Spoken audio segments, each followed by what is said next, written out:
Hello, and welcome to the Bamboo Lab podcast with your host, peak performance coach, Brian Bosley. Are you stuck on the hamster wheel of life, spinning and spinning, but not really moving forward? Are you ready to jump off and soar? Are you finally ready to sculpt your life? If so, you've landed in the right place. This podcast is created and broadcast just for you. All of you strivers, thrivers, and survivors out there. If you'd like to learn more about Brian and the Bamboo Lab, feel free to reach out to explore your true peak level at www.bamboolab3.com. Welcome, everyone, to this week's episode of the Bamboo Lab podcast. As always, I'm your host, Brian Bosley, and I just want to thank all of you because we have some amazing new analytics that came forward since our last broadcast last week. Today is February 22nd, 2023, and as of about 13 minutes ago, we are now being subscribed to and followed on 6 continents in 45 countries, in all 50 states in this United States, and in 1,274 cities across this globe. And I just want to thank you all. The reason we have this success is because all of you Bamboo Pack members and our amazing guests like we have on today are joining us in this unity of trying to bring more hope to the world and more wisdom and experience to the world. And I want to thank all of you for hitting that like button, subscribing, giving us the ratings and reviews that you do. And most importantly, thank you for sharing each podcast with 3 loved ones. If we can continue to do that, we can get this amazing exponential growth that can really, I believe, have a major inspirational impact on the world. So before we get started today, I do want to read one heart letter out today. It might take me just a minute to pull it up here, but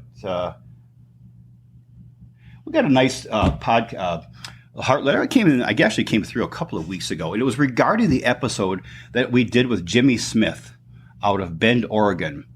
And this guest, or this Bamboo Pack member said, "Oh my word, Brian, I just listened to the podcast with Jimmy Smith. I don't think I've heard a more wisdom-packed conversation or interview in my life. What an inspiration he is."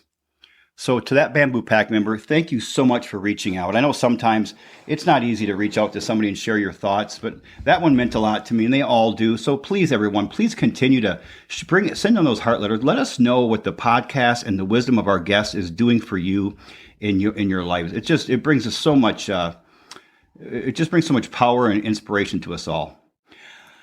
All right, today we have a guest on that is actually from my state of Michigan, from a city I used to live in and loved dearly. That's Ann Arbor, Michigan.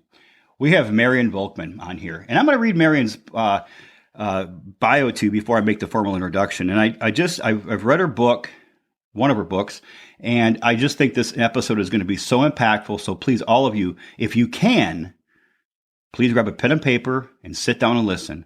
If you are driving, running, hiking, treadmill, working around your office, and you just can't seem to sit down, this is a good one to tag and sit down at a table or a desk in the near future so you can get the wisdom she's going to share. Marian grew up in a family of seekers and has always been interested in the possibilities of human potential and of interspecies communication. I love that, the word interspecies communication. In addition to conducting training in traumatic incident reduction and the educational system of applied metapsychology in many countries, she maintains a private practice working with individuals using these methods after attending the University of Michigan for 3 years. Come on, it was the 60s, everybody. And she dropped out to pursue a more eclectic education. Years of study and travel led her to meeting in the early '80s with Frank Gerbode, I believe, and I hope I'm pronouncing that right, MD. Yeah. She'll cry. I figured you'd correct me if not. He's the developer of Applied Metapsychology, and they have worked together ever since. She is married to author and publisher Victor Volkman and has a daughter, Stephanie. They now live in Ann Arbor, Michigan with, yes, it's true, many, many cats. Marian contributed to the book Beyond Trauma, Conversations on Traumatic Incident Reduction, edited by Victor, before completing her own book, Life Skills, and her work of fiction, Dolphin Dreams. She has 3 more nonfiction books in the works and another work of fiction. She's a busy woman, so we're so blessed that we could get her on here today. And I know I'm going to be including a lot of links so you can reach out to Marian and learn more about her and what she offers. But in the meantime, let's just get started. Marian, welcome to the Bamboo Lab podcast. Thanks for having me. Oh, it's a pleasure. All right, so I've gotten to know your husband through email over the past several months, and he has been so instrumental in bringing on amazing guests. And when he mentioned you, and I got a copy of your book, I thought, oh yeah, this is a definite fits in perfectly to the podcast, as our podcast is subtitled "Ordinary People Doing Extraordinary Things." And not only are you doing that, but you're helping ordinary people do extraordinary things. So it's kind of a 2 or 3 tiers here. But I don't know a lot about you, Marian. So could you please share with us a little bit about yourself, where you're from, your childhood, what or who inspired you growing up, whatever you'd like to share. All right. Well, let's see. It looked like a sort of typical family. My dad was an engineer. He was actually in World War II. That's a long story, but he got stuck. He was done with being in the Army and he was about to leave, and then Pearl Harbor happened and he was stuck for the whole war. So he was in the Air Force. And then after that, he came home and returned to his engineering work. And my mom was a homemaker for a long time. Later on, she went back to school and became a librarian. She's a children's librarian. So they had 3 girls. And, looked like a normal kind of family, but we really didn't fit the mold. I mean, especially they didn't, because they were looking for human potential. What else is going on? What's going on in the universe? How good can it get? And they read a lot, and they traveled around, and they were part of a strange group in the greater Detroit area of people who were looking for,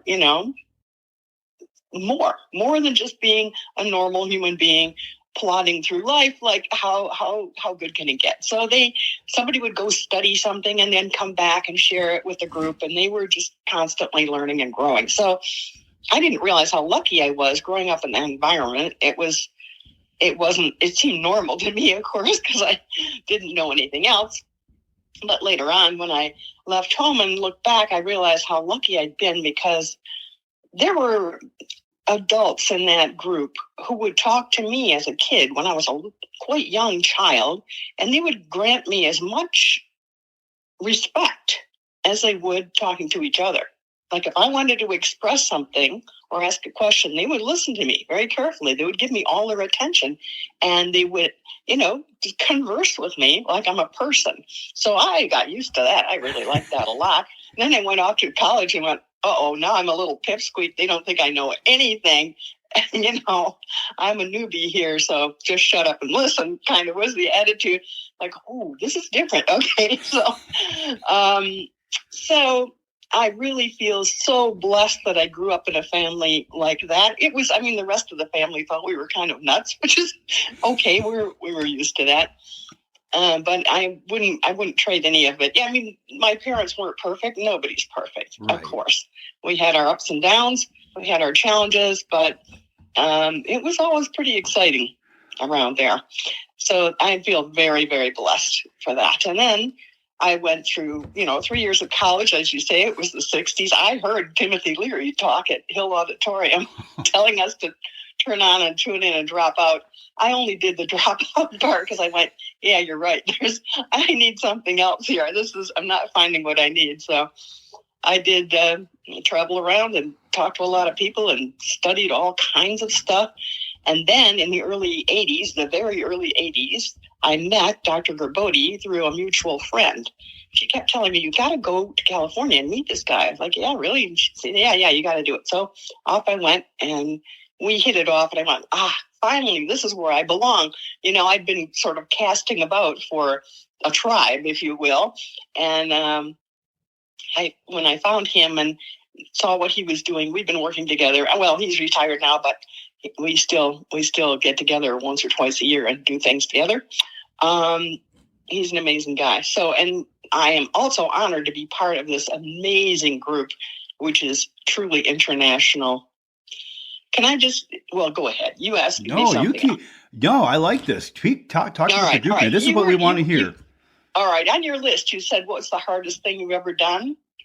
Yes. Well, I'll tell you. There were times in this group where I was frustrated because I didn't think things were happening fast enough or it wasn't going quite right. And then I realized, well, I could sit here and complain or I could take more responsibility. So sure enough, I got on the board of directors. Next thing you know, I'm president of the board of directors. And then we had a huge financial reversal where we had a few people who were financially supporting us, and they were not able to do that anymore. So we had a real major crisis in the organization, and that was for the end of 2003. Okay. So, like an idiot, I said, I'll do it. I'll do it for nothing. Because the people who had been sort of managing it were getting paid, I think, quite handsomely. But then when the money ran out, they said, well, we can't work for nothing. We won't do this anymore. So my husband and I looked at each other and I said, well, we could take this on. He said, sure, let's do it. So, I mean, he has a full-time job and he's a publisher. He's a very busy guy. So it was mostly me doing it, but it ran out of our house for quite a number of years. And we made it through the economic downturn. We made it through, different horrendous financial difficulties, and we never took on any debt.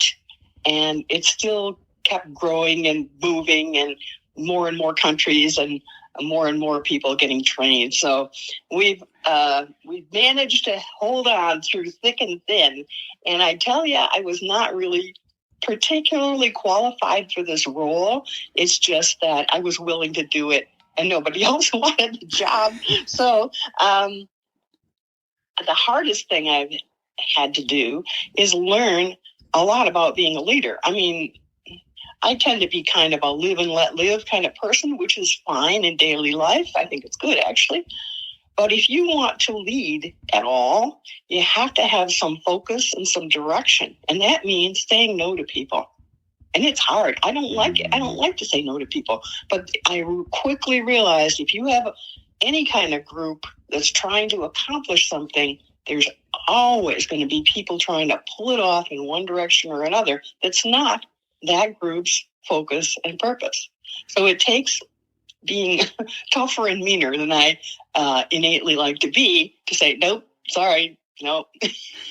It's like if you had a car company, you're building cars, and somebody says, well, look, sales are down. I think we should start making flower pots. And then when we can't sell cars, we can sell flower pots. If you're a leader, you say, thanks for sharing. And you know what? We're going to stay making cars. We just have to think of some better ways to sell them. But we're not going to make flower pots because next thing you know, you haven't got a car company anymore. So I think that's the hardest thing is sticking with it. And I love that. Trying to keep a herd of very, very bright and independent-minded people kind of going in one direction. And they don't always. I mean, lots of them go off and do something else. It's like, fine, great. You're helping the world. More power to you. We're staying with this because we found something we think really works well, and we want to keep doing this. Well, Marian, I think when you look at leadership, I love the fact that because for so many people, leadership is such a challenge. And one of my old boss, but really a gentleman who probably had more impact on me professionally than anyone else, at least at a young age, was John Hance. And he shared with me one time, he said, Brian, the definition of having a strategy in life is having the ability to say no. That is the definition of a strategy. And I love that. What a simple way to put it. And I believe that, Marian, that leadership, and I tell my clients this, and I share, and I preach this to myself on a consistent basis. Leadership is really simple to me. It's increasing the sense of self-worth with those people around you. When you can do that, and sometimes that means yes, sometimes that means no. It's whatever is most important for that individual and whatever the team is trying to accomplish, the overall strategy, goal, or purpose of the organization. So it sounds like you've done exactly what I would say is the definition of leadership. And a lot of times people who struggle, who are, like you said, I'm kind of a live and let live person, quite often they make the best leaders. They don't often make the best managers. Managers are more dictatorial at times, but people who lead people, who inspire people, who really get them to think at a higher level and who get them who increase their sense of self-worth are normally those people who come into leadership through a side door that they didn't expect, and they're really uncomfortable at first. And it sounds like that's exactly what you did. Yeah, thanks for saying that. That's very helpful, actually. I loved what you said about your childhood. As you were talking about your childhood, something came to me that I don't know where I heard this, but I love to say it. And you talked about this eclectic group of people, your family and your mom and dad and their friends, and they traveled, they had this group, they talked about eclectic, odd things and learned things and progressive things. And I've always believed that if we want to improve our lives is make your life for each person out there a safe haven for weirdos. Let weirdos into your life, man, because they change the world. I love it. Yes, I agree. A safe haven for weirdos. No, so growing up then, and let's not even say growing up, would you say, Marian, that was it your family or growing up, your parents and how they lived and how you were treated as almost an equal, as somebody who was shared information, was able to speak her mind? Or was it Dr. Gerbode, right? Yeah. Oh, well, I couldn't pick one over the other. I think they're equally of value to me. Yeah. Okay. I like that. And I know, look, you work with Dr. Gerbode, and went to Stanford and spent time at Cambridge. And I mean, this guy's got a pedigree. I know. And he's an amazing guy because, he's an MD, he's a psychiatrist. And he is not stuffy at all. He does not stand on ceremony. He's just a very down-to-earth person. So first he started off at Cambridge University in England studying philosophy, and he is a philosopher at heart. I mean, if you read his writings or you talk to him, he's a philosopher. There's no question. But then he wanted to do something practical in the world and, make the world a better place. So first he went to Yale and became a medical doctor, and then he went to Stanford and did his whole psychiatric residency there. And he came out at the end of that not really satisfied with what he had been given to help people. So he said, there's got to be something better, actually. There's got to be. So he did the same thing I did on a much grander scale. He did it because he luckily didn't have to go right to work. He inherited some money, so he was not having to go right to work with a huge student debt the way a lot of people do. And so he was able to take the time and read a lot, talk to a lot of people, travel around. And I met him just before he had started writing his book, which is called Beyond Psychology. And an introduction to applied to metapsychology. So he's sort of like parallel with me in a certain sense in terms of us both looking at what there was. And I think this might have interest for your listeners that, the world will tell you this is the way it is. Nothing can be done about it.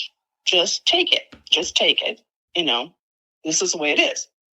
And the idea and the attitude, which is prevalent in many circles, including psychology, psychiatry, therapy, whatever. And I'm not knocking those professions or those people. I've known some wonderful, wonderful therapists who I admire tremendously. But that attitude that you find in some people of, well, you're scarred for life, you're never going to get over this. And some of us feel like, no, actually, as living creatures, human beings for sure, but even living creatures, when something bad happens to us, we can either curl up in a ball and give up, or we can push forward. And most of us push forward, and we're really good at it. We're pretty resilient. We're pretty tough. We keep pushing forward even when we get hit with a lot of bad stuff.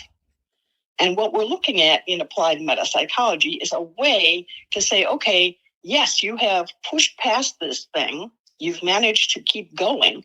But what if we take a little time here, a little time and space, as much time as you need, actually, and unpack that and let you look at it and view it and work through it in a safe environment with somebody who's listening, understanding, acknowledging, and then saying, okay, now look at this, tell me what you see. It's a back and forth, but it's all focused on that one person's experience with the idea that, yes, the person has it inside them, the ability to assimilate what happened to them, to get it, to view it, to see all aspects of it, to be able to reduce the emotional pain and resistance and fear and struggle and come out the other side and say, yep, that's what happened. that's what happened. I know what happened. I understand it. And they're not triggered by it anymore. And that's what we're looking for, is that kind of result. I'm not patient for, you're in therapy for years and years and years, and you don't know if you feel any better or not, that kind of thing. Right. Well, so that's what I want to do. I want to kind of go offline from my normal format today. I just think there's so much that you have to share. I'm going to forego some of my questions. I want to dive into your book, Life Skills, as well as metapsychology. You just gave kind of that. Let's start up with it. Can you explain? I'm sitting here and I'm actually taking notes, and I always do, but I'm taking notes now as you were talking. I'm thinking of, okay, my childhood, some things that happened in my adulthood. And I've gone through this typical standard therapy for, bits and pieces of my life for a year at a time or 6 months at a time. And I do a lot of reading, journaling, gratituding. I do a lot of, my emotional, intellectual work.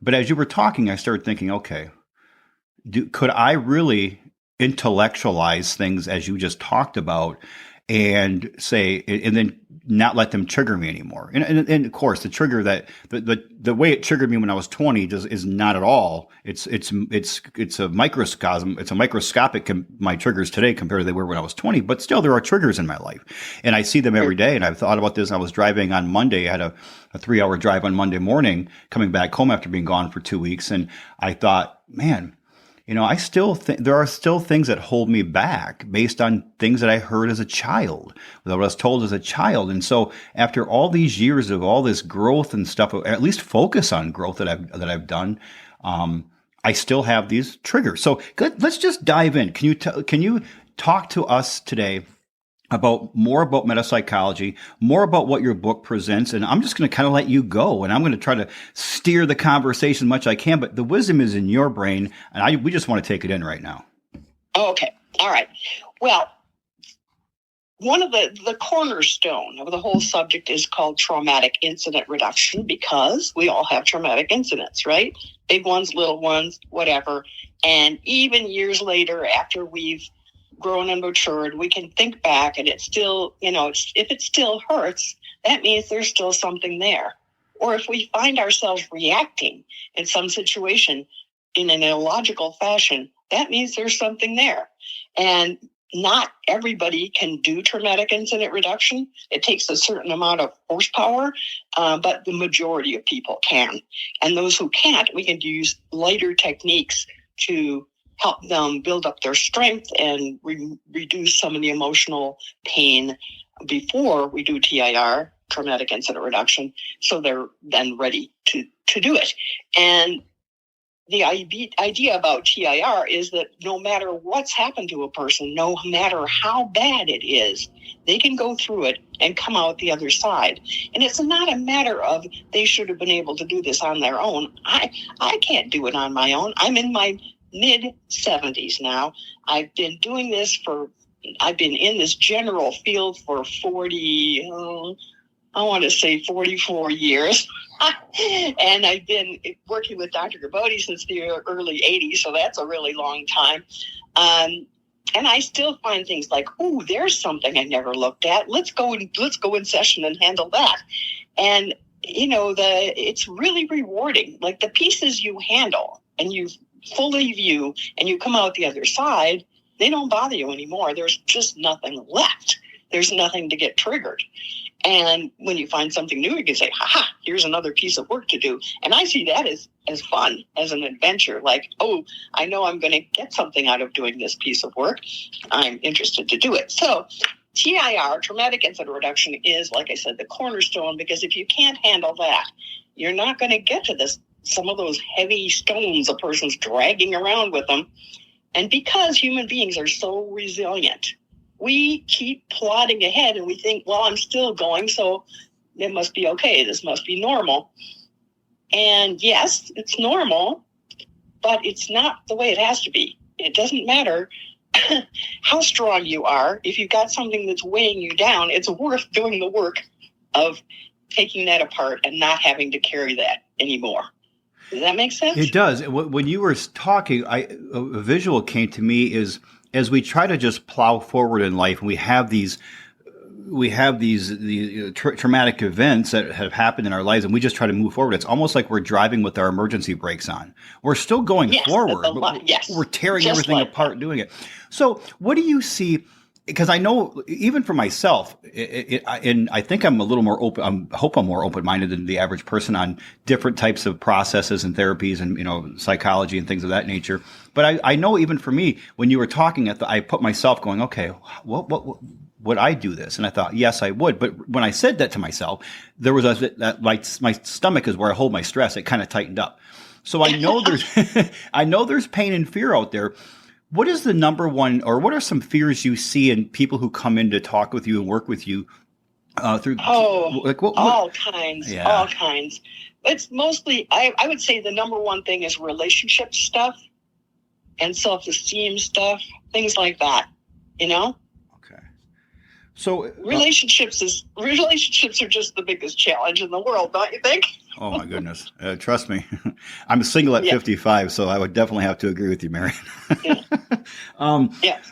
But if when a person is sitting here in the audience going, I really want to explore this more, is there a standard fear that holds us back from exploring it and kind of trying to attempt to go through the process of metapsychology or TII? Well, yeah, because something bad happens to us, and what do? We repress it to the best of our ability, because that's what we're taught from an early age. We're taught to pull ourselves up by our bootstraps, pull it together, keep moving. Don't lie down there and die. You have to keep moving, right? That's what we're taught to do, and we're really good at it. So then the idea of going back in and opening it up, it often looms larger in anticipation than it is when we actually get in there and address it. I remember one young man I was working with, he said, well, there's this one really bad incident. I'm not sure I'm ready to look at that. And I said, okay, we'll look at things you do, you are ready to look at. And when you're ready, you can tell me. So finally one day he came and said, okay, I'm ready to look at the big one. And we went through this incident maybe 4 times is all it took. And he went, oh, I get it. I get what happened. It was like a major, major misunderstanding with a family member. And it had changed the course of his life. It was a point where he felt his life was threatened, and he felt like his family member was indifferent to him. And then when he ran through it in his mind over and over again, he went, oh, wait a minute. I see what happened now. This guy saw where I was, and he saw what was going on, and he knew I was okay. And if I wasn't okay, he would have pulled me out of there. But I was okay. And it was just amazing. So that was one that he was afraid to look at because he thought it was so overwhelming. And it turned out to be not bad at all. By the same token, I've had people who have had horrendous abuse. I mean, horrendous abuse that's just unspeakable. And if they feel reluctant to look at it, I say, okay, well, you survived this long, right? You survived. Okay, so looking at this again, they didn't kill you then. It's not going to kill you now. They go, oh, yeah, that's true. And I say, think about this. Think of the effort it takes to push that off and not think about it. The continual kind of, ooh, don't think about that. Ooh, don't think about that. I tell them it's actually easier to get in there and go through it and come out the other side in one session, get to what we call an end point where you feel like it's behind me. It's not there. I think that's so powerful. Marian, I finished a book about 3 weeks ago called The Untethered Soul. It was actually recommended to me by one of the listeners who reached out to me, and I, out of respect for this listener, I never met her or knew who she was, but I bought it thinking, this book's, I'll just buy it out of respect and I'll read it. And it really, I loved it. It was a 5-star for me. And I can see it in my bookshelf, but I can't read the author's name. But in the book, that's kind of what he shared. And he talked about we can suppress our emotions and our events in our lives, or we can get so involved in them that they dominate our lives, or we can get to a point where we can observe them. Almost from our sense of awareness. I'm aware they're here. I'm aware of the impact they've had on me, and that the impact they could continue to have on me. But to look at things more objectively, and see them as, even small things like being in traffic.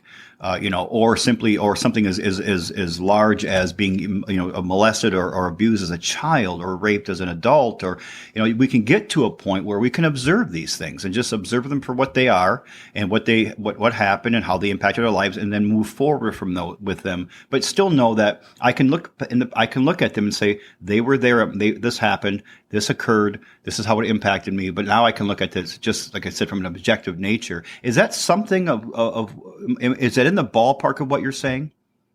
Yeah, the thing is that some people can do that on their own, or they can do it with therapy.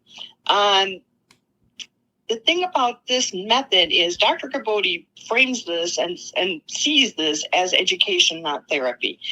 Because therapy sort of implies there's something wrong with this person, we need to fix them. Counseling means advising, and we're working in a person-centered way, so we're not supposed to be advising people. We're just giving them a safe place and a system to get down to the bottom of it and take them through it. It's like if we think about things on our own, we can end up lost in the woods going in circles, You try and think through it, and you go around in a big circle and end up where you were before. If you have what we call a facilitator, a practitioner of applied metapsychology, they've got a really specific model to use to help take you through it. So you could just relax and do the work, and they tell you what's the next thing. One of my students came up with a brilliant analogy the other day. I thought this was so perfect. So if you have a surgeon and a nurse, the surgeon is doing the main work in the operating room, and you have the nurse handing the surgeon the next thing they need. And, anticipating their needs and saying, being ready with the next tool that they are going to need. And the surgeon couldn't do the work without the nurse, or at least it would be not very pretty, I would think. Right. So in this work, the client is the surgeon. They're doing the work. And we, as practitioners, are like the nurse, handing them the next piece that they need to get the job done. Isn't that an interesting way to look at it? Well, you just clarified it for me. That right there summed it up so well. That makes so much sense. Now, what would be... So other than I don't want to dig into my past. I'm afraid of that. If I'm a listener out there, and I'm intrigued right now by this. But this listener's thinking, okay, what other than not wanting to go deep into their past and deal with this, are there any other fears that you think that we can address right now to help them to kind of say, well, at least let's explore this? That are there any other common fears that my listeners might be having to say, gosh, do I want to do this right now? Is it anything more than just, I don't want to dig into my past, it's too painful? Yeah, well, there is the whole stigma of thinking like, oh, you need help. There must be something seriously wrong with you. It's still very prevalent, even though I would think we'd be past that by now. I mean, we're human beings, for heaven's sakes. Bad things happen. We can't always process them in the moment. So that means we're left with something that's incomplete, that's riding along with us, that we're having to deal with in some way. And really what happens in a session is like if a new client comes to me, I do an intake where I ask certain questions so I get a picture of their life and what they want to accomplish. That's the most important thing. What do they want to accomplish? I don't have an agenda for them. I don't have an idea of how their life should go. They tell me, here's what's going on with me, and here's what I would like to have go better. And we do lots of techniques, not just traumatic incident reduction. And a lot of them are really actually fun. And even traumatic incident reduction can be fun. It can be kind of grisly going through something really bad that happened to you. You go, oh, I don't want to face it, like having an operation or having a tooth extracted or something. You think, I don't want to look at that. But when you go through it, it flattens off, and then you can feel all your attention and energy released from that, and it's just there. Oh yeah, that's what happened. It just becomes matter of fact. But it's a process of self-discovery, because your facilitator is asking you questions and you're looking inward going, oh, that's interesting. Oh, look at that. Oh, that's interesting. And you're the one who puts the pieces together. It's not that the facilitator says, oh, look, this happened to you when you were 2 and that explains why you're like this now. No. It's you who says, now I get it. I know what happened. And we don't try and predict what somebody's endpoint is going to be, because nobody knows. But it's really more fun and more of an adventure than it is a hard slog, I would say. Oh, okay, so I'm going to stop for a minute and just address the Bamboo Pack subscribers and listeners out there. So I know many of you tune in, and I say this every week. There are many. All of us are going through something. We all have some, trauma we're still dealing with in the past, or we're going through something right now. Maybe it's not, extraordinarily devastating, but we're all going through some type of pain at any given moment. I would think most of us are. And a lot of you tune in because you're looking for hope. You're looking for an idea, some wisdom, a path to take, or an avenue or venue. And I want to share with you, for anyone out there right now who is sitting there, and as Marian just mentioned, that there's this stigma out there that any type of psychology or therapy or counseling or any type of digging into our past and into our heart and our heads is, oh, you need help. Oh, wow, you need help. Let me share something with you. I believe we all need help. And I'll be the first to admit, as the host of this podcast, I need help. I have needed help all of my life. Marian, I'm going to share a story. I'm finishing my book. It'll be published in the first, right at the end of the first half of 2024. And it's 80% written, and it's been 80%. I've been writing this for 15 years, and I have had people nag me and shame me and poke and prod me to get this book out of me. And I did not know why I was so afraid of writing this. I would write little bits and pieces here, over 15 years. And finally, I'm finally now highly focused on getting it done. And yesterday morning, I sat down, I got up, and for my writing, I decided I'm going to write the introduction today. And I'll write part of it. So I got down, it was about 6 a.m., and I turned off all my distractions, and I just started typing. And as I was writing the introduction, it came to me why I was so afraid of it. It just came out in the words. And I wrote this in the introduction. I'm keeping it in the introduction, actually. And I said, why would they want to hear from me? Who do they think I am? Have I really fooled this many people? Do they not realize that I presented to them the person I wanted to present them? I'm a Wizard of Oz to some degree. Don't they realize that behind the curtain and behind the keyboard, there's an insecure, small, scared, there was, not now, but there was a very insecure, scared, small, I forget, man. And then I realized, I kept typing and I realized, but it was so much of the wisdom of this book that got me through that and got me from a survival mode to a thriving mode in life. And I literally, Marian, as I was typing this, I stopped typing and I put my head in my hands and I started crying. I was sobbing. And I thought, why am I crying right now? And I thought, why didn't I cry when the book's almost done? Why wasn't I crying at the beginning of the book when I knew I had this hard work ahead of me, or all those times where I walked by the computer and the laptop and had too much fear of me to sit down and type? And it was because I realized that was the first time in my life I actually articulated on paper why it took me so many years to get this book done, because I thought I was not deserving of the talent and the gifts that I was given. And so why would I share them with the world? And so my point of saying that is because that after 26 and a half years of coaching peak performance and leadership and in sales and marketing at the beginning, and working on myself pretty intensely through psychology, philosophy, and my own personal work, I still have so much stuff in me, man, that I want to work on and continue to grow. There's no stigma to finding help. There's no stigma to finding confidence. I know there is a stigma, but we don't have to accept that stigma. I mean, you get nothing. It's like you break your leg, you go to the doctor. You crack a tooth, you go to the dentist. I mean, your plumbing breaks, you call a plumber. I mean, your mind, your brain is the most important thing you own and you have. Yeah. Let's take care of it. So anybody out there who struggles with this and is just really wants to reach out to Marian, wants to learn more about applied metapsychology, but you're maybe a little scared, feel free to direct message me. Get a hold of me. I'll talk to you on the phone. I'll share with you, my stories, and I'll let you vent. And I'm not going to convince you one way or the other, but I'll share with you my stories and why I think it's important to go to that next step. So that's so powerful. So in your book, there was something that I read through a couple of times, and it caught me right away. It was life as a school or life as a journey. Can you explain that a little bit more? I read it a couple times, and I think it was on page 17. Life as a school or journey or school. Can you share with me where that came from? And there was life as art too. Yeah, there's the idea that we're supposed to be going somewhere, that we're supposed to accomplish something in life. And that's very prevalent. And I'm not saying it's a bad idea. It's a perfectly useful idea. But the contrasting thought is life as art, meaning just live it, to have the experience of it, and don't worry so much about how are you progressing. So it's sort of the live in the moment, not to say not make plans, but life is art, and for living for the sake of living, instead of we need to learn, we need to progress, we need to accomplish things. It's just two different ways of looking at it. And I think it's good to have a balance of that.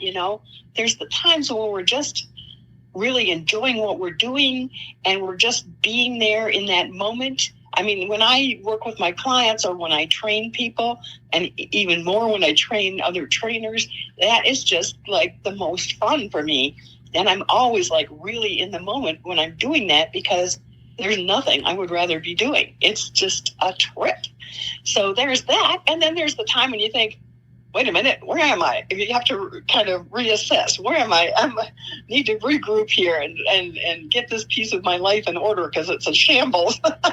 So there's the life as a journey, like I need to accomplish something here. I'm in this sort of a phase of clearing out some of my possessions, because after 70 plus years, I've accumulated a lot of possessions, and some of them are not really doing any good for me and could be useful to somebody else. So I'm in that kind of organizing. It's more of a life as a journey kind of experience. And I don't think either of them is bad. It's just a different way of looking at life. Okay. I love what you said, live for the sake of living. Yeah. Marian, I'll share a story with you that I think I shared on one of the episodes prior. The 3 months before I started my consulting firm, I was working for a Fortune 500 company, and I was moving up the ladder pretty well. I was not happy. I was miserable. I was 29 or 28 years old. I am not a corporate guy. I'm not really a team guy. I'm kind of a lone wolf kind of guy when it comes to my work. And I was contemplating leaving and starting consulting. And I was so ignorant and so naive. I thought I knew everything. So I thought, oh, this is going to be an instant success. But I was walking with my nephew, who was, I think, 3 or 4 years old. And I had just bought him a box of Junior Mints. So we were walking, we were holding hands. And he looked up at me and he said, Uncle Brian, life is all about walking, talking, and eating Junior Mints, isn't it?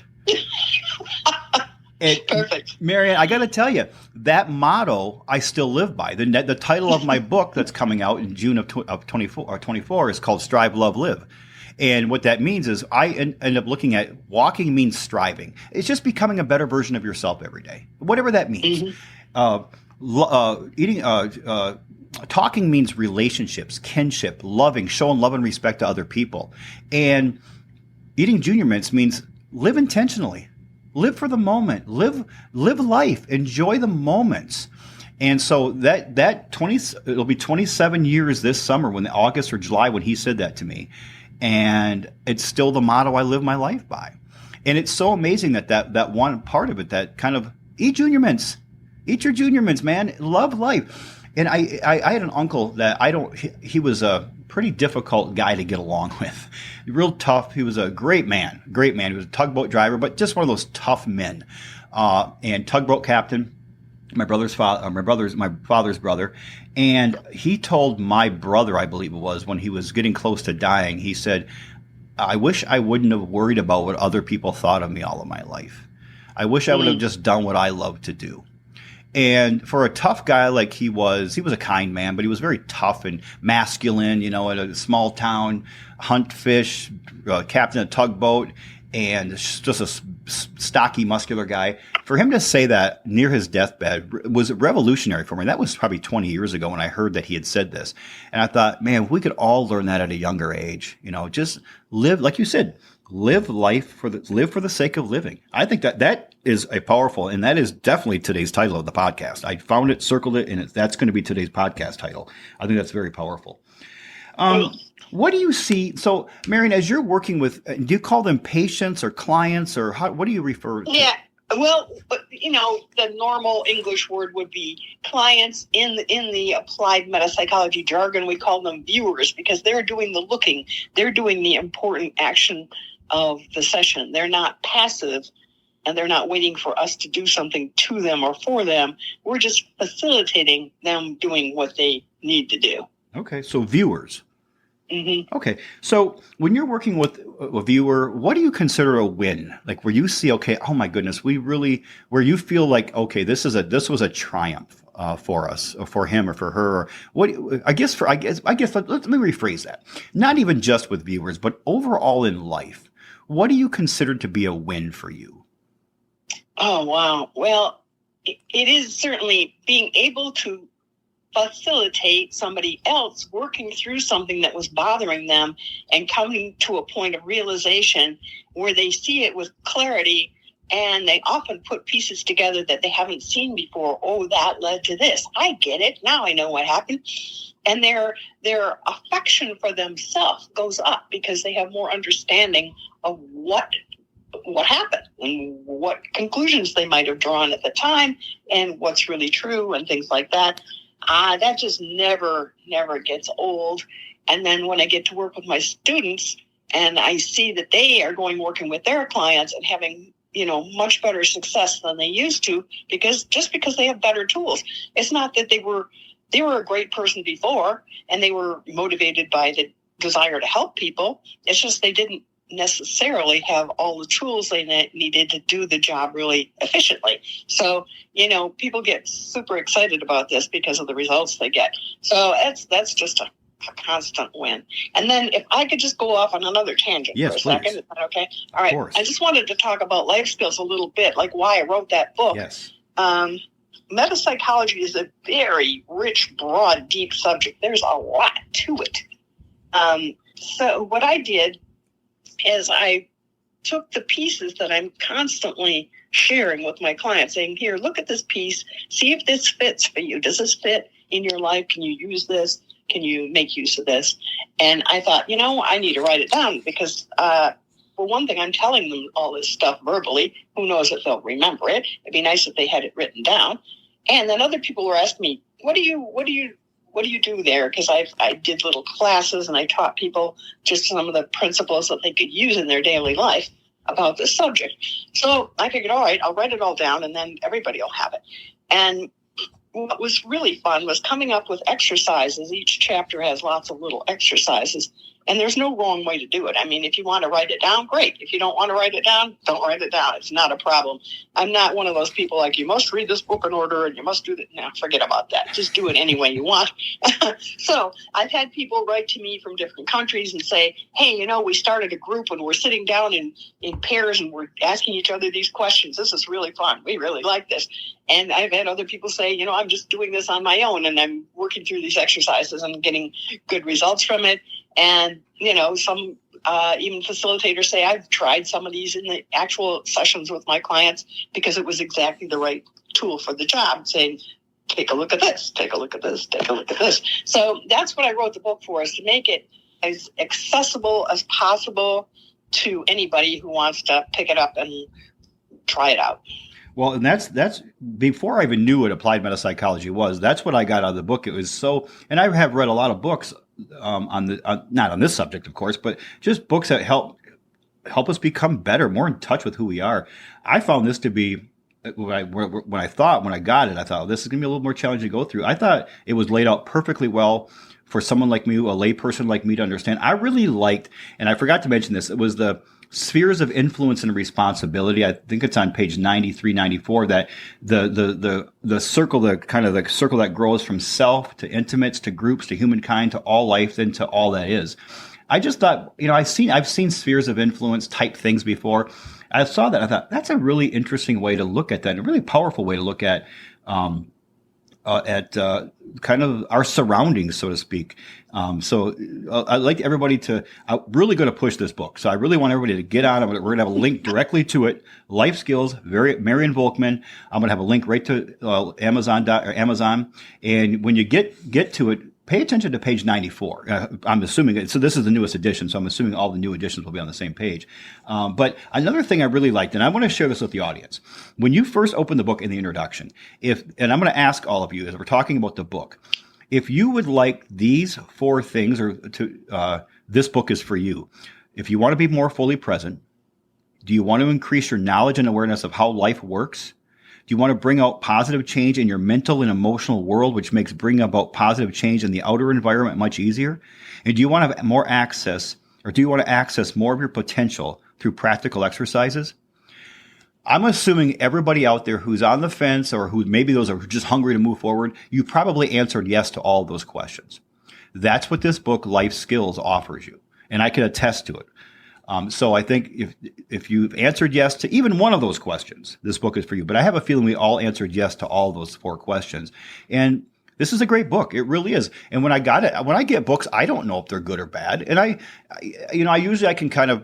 look at reviews sometimes, and I look at the author sometimes, and have I read more of his or her books in the past. And this book came fresh to me, and I thought, good, I'm gonna read it because I just like the term life skills. Improve the quality of your life with applied metapsychology. And at the time, I had no idea what metapsychology was.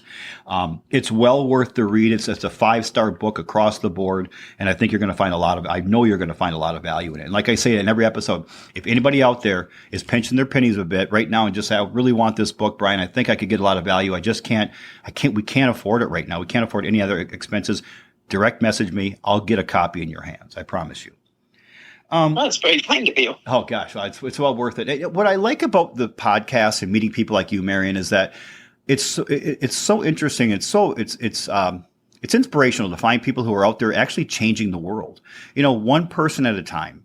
And you're doing that. And if we can get more and more people to look at this metapsychology, the applied metapsychology, who can read your book, who can explore more into your field, all we're doing is making everybody's life better. And I've got kids, and I've got a grandson now. I want to make this world a better place for all of them. And for all of us. But I've got another question for you. And this is a fun one for me. So if I were to come down to Ann Arbor, Michigan today, and I'm going to haul on the back of it in a trailer my time machine, you and I are going to jump in this time machine. We're going to fly back all the way back to your U of M days. And you're just saying, okay, I've been here 3 years. It's the 60s. I'm out. And you could sit down with that younger version of yourself on a park bench in Ann Arbor, and I could sit back and just observe. What would you say to her? What advice, what life lessons, what wisdom would you share to that younger version of yourself? Let's see. That's a good one, because a lot of things happen between then and now, good things, not so good things, bad things. I think I would tell her, don't worry, it's all going to come out fine. Just keep doing what you're best at, and don't get distracted by this other stuff, and you're going to be fine. I'm happier now. The last few years, I've been at my peak in terms of actual production and creativity. Absolutely my peak. And I love going around telling young people that, because they're like, oh, maybe there's hope, maybe it's not like all downhill after 60 or something. It's just fantastic. So I think I would say, don't worry so much. Don't stress out. It's not worth it. And it's all going to be fine if you stay on your purpose. The places where I've kind of blown it is when I thought, oh, well, I can't really make a living doing this. I have to go do something else. And it was a big waste of time. And I always come back to what I loved anyway. And then I finally got to the point where I could, because marketing is not my best thing. It took me a long time to, to get some kind of grip on that. But now I've been doing it so long, I get people just from word of mouth. And, I don't actually promote at all. In fact, I can't even take on any new clients right now. Luckily, there's lots of facilitators spread around the world. And with being able to do things online, it's opened it up for so many more people. So that's what I would tell her. Don't worry. It's going to be fine. Just stay on your purpose and do the things that make you and other people happy. And you really can't lose, actually. Okay, that's perfect advice. So I want to stop and share that advice with the Bamboo Pack audience, because Marian would share that with her former self, her younger version of herself. So think about that for all of you. Whether you're struggling, whether you feel like you're doing extremely well in life, this is wisdom that we can all use. So Right now, if whatever you're going through, whatever it might be, don't worry about it. It's all going to work out fine. Don't stress too much over it. Do what you're best at. Stay on your purpose. I love that statement. Stay on your purpose. Because I do know that a purpose is probably the most important thing you can have in life. And so it keeps us living longer. It keeps us happy. It keeps us more energetic, more creative, more productive. And when we're speaking to someone like Marian, who's in her 70s, who right now is saying, I'm at my peak right now. I mean, so all of us, many of us haven't reached our peak yet. So, don't worry about the things you're going through so much. Don't stress about them. Do what you're best at that serves others. Stay on your purpose. Stay on your purpose. People are going to try to pull you off. Circumstances are going to try to pull you off. Past insecurities, past experiences are going to try to pull you off. Stay on your purpose. I actually think we found a better title for today's podcast. So I know, Marian, you've got a couple of books in the work. You got a 2 or 3 nonfictions, another fiction in the works. Any idea when the next book will be released? That's a really good question. I've got so much going on right now. It's pretty hard to focus and concentrate. I know how you can relate to that, right? Yeah. It's like, yep. Yeah, and most of them are in, collaboration with other people. It'd be more like I'm editing them and I'm writing them completely.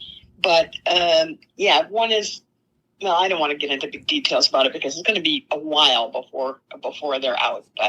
And I've got one fiction one in my mind that I often play with when I'm, if I have some spare time. I think I take out my characters and think about them and all that. I'm not sure I'm going to get that done in this lifetime, I have to tell you, because I've got so many responsibilities. And I would like to write that book, but I've got lots of other things that I really love to do too. So that's actually a good problem to have so many fun things to do that you can't do them all. It's much better than being bored or something. I can't get being bored. How could you be bored? There's so much interesting stuff to do. I love your excitement. I love your passion. Podcasts always get me fired up. It's probably the thing other than maybe speaking in public that I like to do most in this world. And I think podcasting, actually, I like to do it even more than speaking. And I always feel energizing a podcast. This podcast, I got more energized as we're going through the podcast. I almost feel like I want to get up. When we're done here, I have an hour before my next coaching session. I think I'm going to get a workout in. I have that much energy bottled up in me. I really, really love it. And I love what you said, Marian, about your peak right now. I'm 55 years old, and I look back and I sometimes question what I have not accomplished versus what I have. My first book will be released when I'm 56 years old. And I start thinking about that or 57, I guess. Yeah, I'll be 57 by then, unless it gets released early. I don't know. But, I love the fact that I still have many, many, many, many, many good years ahead of me, decades ahead of me before I might even reach my peak. I think you carry such an amazing torch of hope and inspiration for people, and not just what you facilitate through applied metapsychology, but also just the way you live your life, the way you speak with people. I did not expect this at all. I don't know. In fact, I got to tell you, when you first called me, we had a little glitch there in the talking. You couldn't hear me as well. I thought, oh man, is she going to be tough to talk to today? Is she going to be really difficult to deal with? And then when we start talking, like, oh my gosh, that was a really bad first impression on my part. I'm looking forward to more books, and a person like you needs to get more books out there. I hate to poke and prod you, but a person like you has so much to offer. I think the more we can get of you, of Marian Volkman, the better the world is. I've got one final question before we wrap up, Marian. Is there any question I didn't ask that you wish I would have or I should have? Or is there any final message you'd like to leave with the Bamboo Pack audience? Well, I think you're really good at this. I think you're actually brilliant at this. I can't think of any other question. The only thought I would like to leave your people with is that, there is always hope. There's always something that can be done about it. And if you're in a bad situation, you're trying to get help and you haven't found anything that works for you yet, just don't stop looking, because there will be something that works for you. And I love applied metapsychology because it's just the best thing I found. And I'm not saying it's the only thing. Of course, there's lots of good things. So I would say don't give up and don't settle for somebody telling you, well, that's just the way life is, just as good as it gets. It's not true. It doesn't have to be like that. Just keep communicating, reaching out. You're going to find somebody who can help you.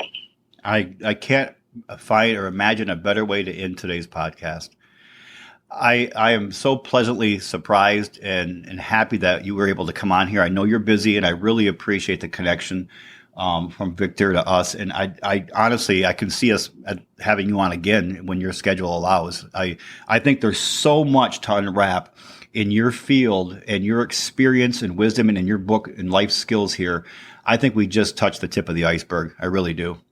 And all right. And we're going to get a lot of phone calls, texts, emails, and direct messages. I know we are on this episode. So I think we're going to get people saying, can you have her back on? Can you have her back on? And we've only done that twice so far. We've only had a person on twice, two different people on twice in the first 76 episodes. But I know this is going to be one where we're going to get that. So if you're open to it in the future, we'd love to have you back on. Sure, you bet. All right. So before we wrap up, like I asked you before, if you have a couple of minutes after we're done recording, Marian, I'd love to speak to you for just a couple of minutes. I know you're busy. Sure. Well, all right, Bamboo Pack members, please go back and listen to this podcast episode again. Please sit down if you weren't able to the first time with a pad of paper and a pen and write down some of the things that we shared. I'm going to include a lot of this in the show notes, as well as links and to books and websites and to TIR.